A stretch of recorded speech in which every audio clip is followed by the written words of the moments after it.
everyone. Well, welcome to my presentation on the No Cap Fund. I am your host, Matthew Tangonen, and I hope you enjoy my presentation around the No Cap Fund. So, let's go. Before we can talk about what the No Cap Fund's all about, we have to talk about a brief summary on the issue of why they decided to form as an organization. So, when Congress decided to cap the number of members in the House of Representatives at 435 in June of 1929, it created several issues that we as Americans still face with today. For one, the United States has the second worst representation in the world. Today, a single representative represents on average around 762,000 people. However, as our country's population continues to grow, the situation is expected to worsen by 2050, with an average representative representing a million or more people.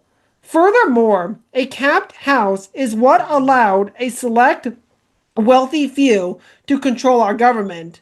Wolf and Eggers and Klashna noted that 66% of our elected representatives in the lower house of Congress are millionaires.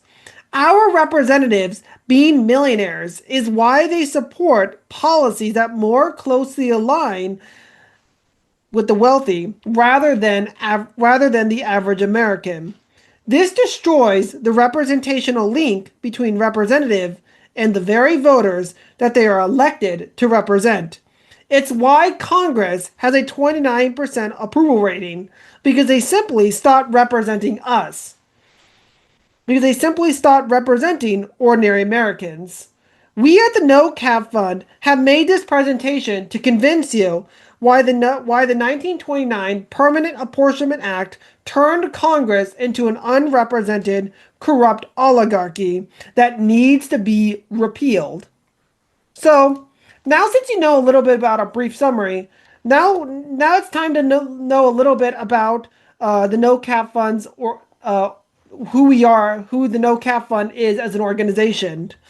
The No Cap Fund was established as a 501c3 nonprofit to repeal the 1929 Permanent Apportionment Act, which will uncap the House. Removing the 435 member cap will allow the House to enlarge in size, thereby giving power back to the common folk. Oakes and Squire explained that legislators who come from larger legislatures are far more likely to respond to their constituents. The idea of enlarging the House will make representatives far more responsive to the average American.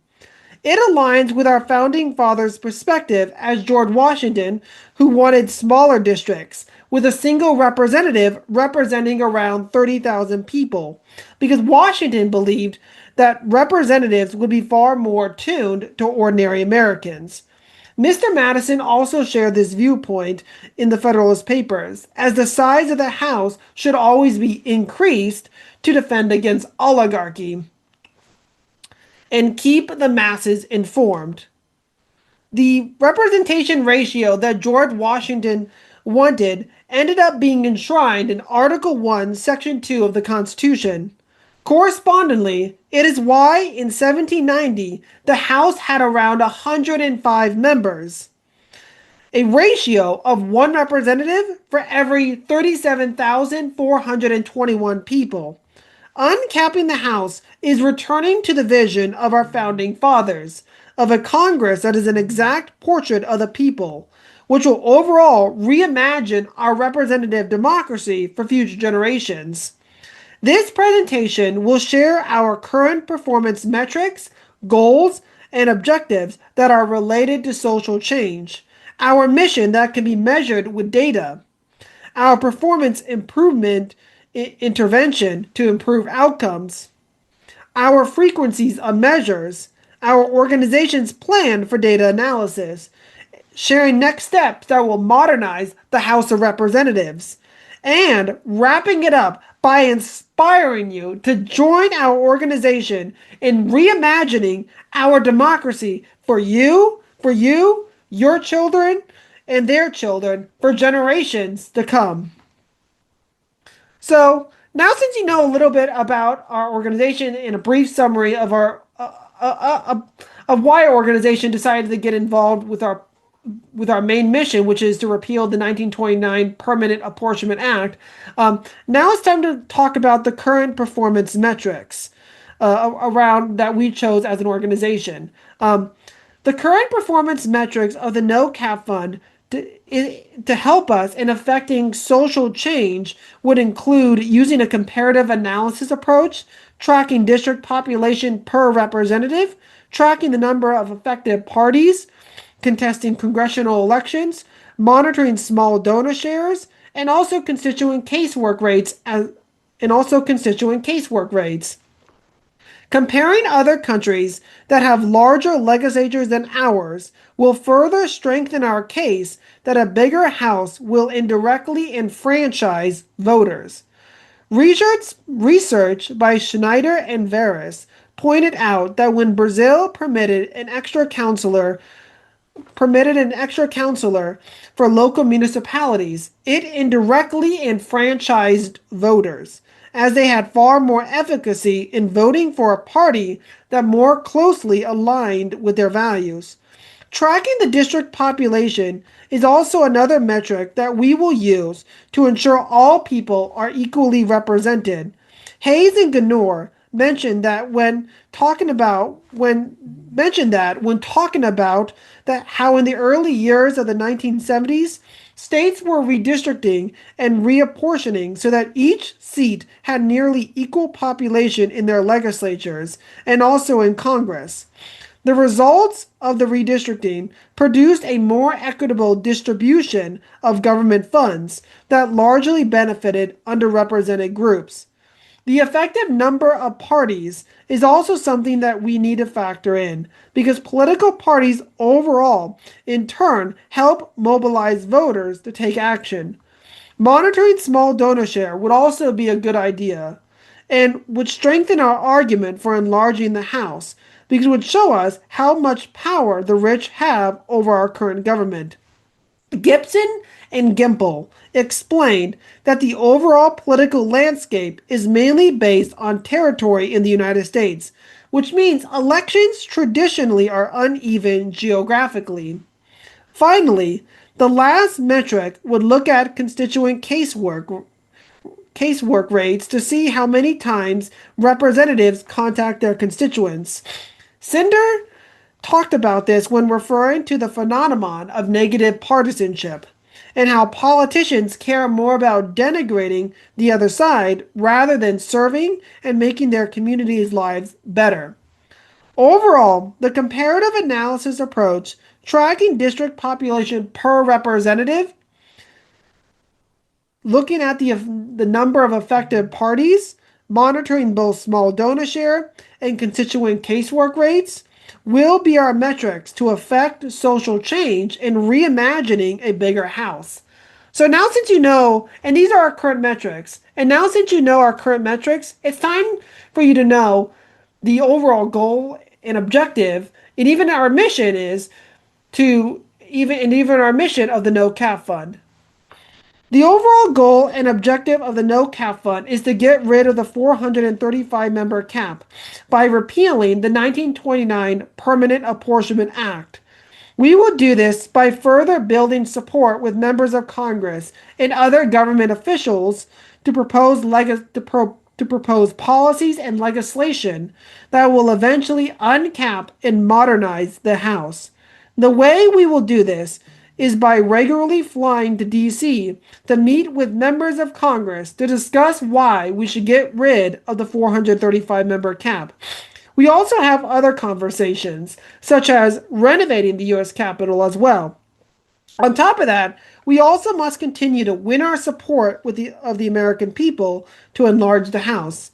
The way we will do this is by doing a live stream every Monday on our YouTube channel, where we invite other people leading other electoral reform organizations such as Fix Our House, Fair Vote, and so forth, as we continue to reimagine a prosperous democratic institution for all Americans. All in all, our goal and objective are to remove the 435 member cap.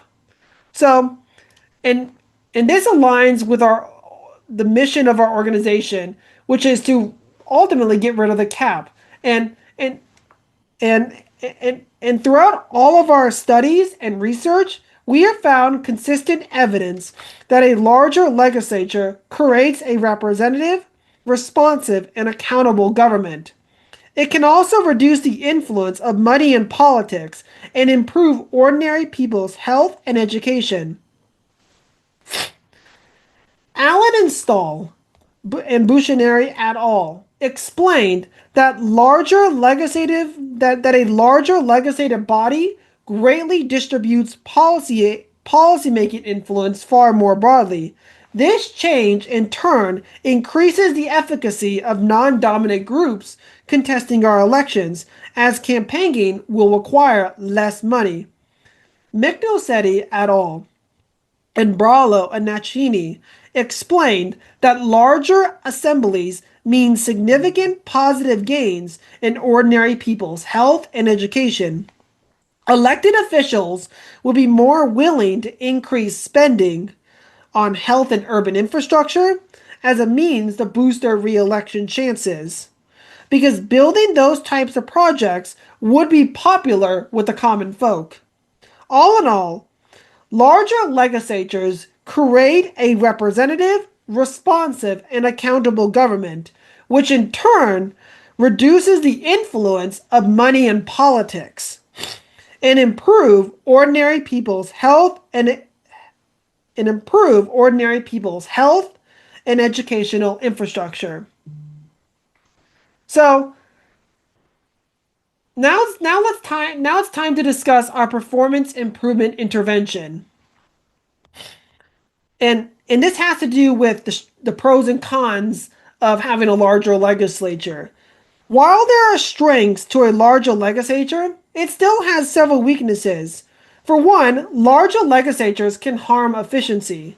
Weingas, Taylor, Chen and Malhortha, Pedersen and Lidbaum, Kyer and Elkett and Bowen made the argument that there could be a trade-off of having better representation, which creates an issue with government inefficiency. Government inefficiency is a reasonable concern that our organization should address, because like every other public policy, it will inevitably create new problems. The big concern that some people may have with larger legislatures is that they would no longer make the members deliberate as a whole. The idea of addressing this concern would better allow us to think critically about how we can enhance deliberation with larger legislatures. Drummond et al. Mentioned that a solution that many large organizations use to address the problem of deliberating as a whole is that they divide their members of the entity into smaller subgroups, such as caucuses, political parties, and committees to enhance deliberation. Secondly, there would also be a concern that a large legislative body would mean higher government spending and taxes. Schneider and Veris mentioned that a large legislative body also means an increase in total expenditures and revenues due to increases in legislative and social spending, which is all associated with higher taxation. Most of all, we as an organization should be examining the weaknesses that will come with larger legislatures, which include government inefficiency and also increases in government expenditures and taxation. Now it's time to talk about the frequencies of measure, our frequencies of measures. We will enlarge the House of Representatives by developing a cross-national benchmarking plus pre-post evaluation method around any seat expansion for every U.S. Census. As part of the benchmark, we will assess the overall floor capacity of the House, and we will choose a smaller ratio of people that an average representative represents. Zarachini and Petra touched on this when mentioning how the current House floor capacity can hold around 950 people for the President's State of the Union. We can use this as a blueprint for further House expansion. The new 950 House of Representatives will create a new and smaller ratio of one representative for every 360,514 Americans. This would overall improve the quality of representation and rebuild the link between the representative and the voter. When using this cross-national benchmarking plus pre-post evaluation method, we will reimagine a civic system that serves the commons. And this is our frequencies and measures to assess the overall floor capacity and also choose a smaller ratio of people that an average representative represents in every congressional district. So now let's talk about our organization's plan for data analysis. The No Cap Fund will employ performance management, evidence-based policies, performance use, and establishing a system so that we can obtain, manage, and apply high-quality data in advancing our agenda. Poyster et al. Mentioned performance management when referring to Caroline Heinrich, who talked about how policies and performance management should be solely based on scientifically rigorous evidence that will overall assist us in improving the effectiveness of the government to serve the people. It aligns with evidence-based policies because any policy should largely be based on social and behavioral sciences to most notably avoid flawed reasoning, biases, and misplaced goodwill. Performance use will also be employed as a means to make citizens and service providers far more knowledgeable, which will greatly allow them to voice their concerns to exercise their choices. Plus, part of uncapping the House, it will return to the norm in which representatives can provide their voters with the best sources of information possible to allow them to make the best choices. Finally, working out a system that will allow us to obtain high quality data, to manage it well, and also apply it will serve us well in removing the 435 member cap. Overall, we will employ performance management, evidence-based policies, performance use, and develop a system so that we can obtain, manage, and apply high-quality data in advancing our goal. So this is our plan. This is the NOCAP's plan for data analysis. Now let's begin to talk about the next steps to drive social change as we wrap up this presentation. As we finish up with our presentation, we will discuss the next steps to drive social change. We advocate for adding 515 representatives that will expand the House to a 950 delegation. This will start the conversation in renovating the Capitol even further to accommodate another 515 representatives, which will expand it yet again from 950 to 1,465 representatives. A 1,465 House would mean a smaller ratio of one representative for every 226,742 people. On top of that, a 1,465 House would also push power out of the hands of the federal government and down into the states, because members of Congress will have home offices in their districts, which in turn allows them to work online rather than in Washington, D.C.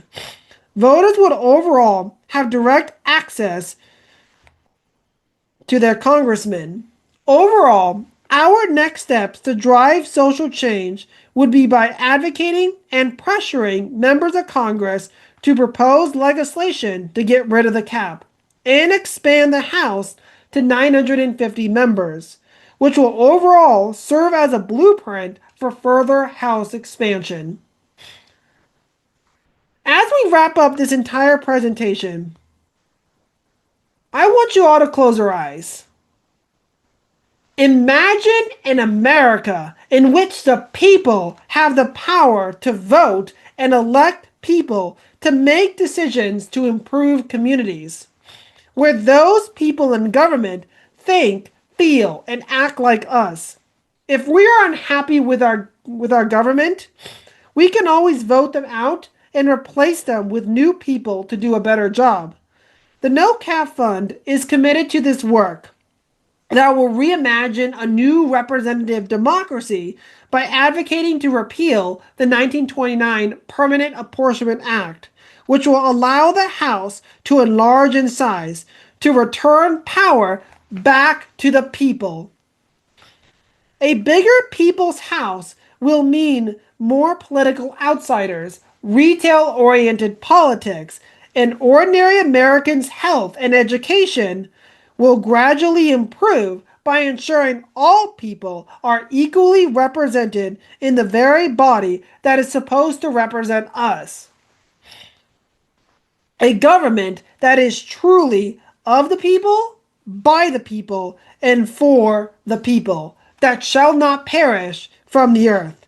So let's get to work on reimagining our representative democracy for you, for your children, and their children, for generations to come. And thank you so much for listening to my presentation on the No Cap Fund. And let's get to work on reimagining our democracy for many years to come. And here are some of my references. And thank you so much for listening to my presentation.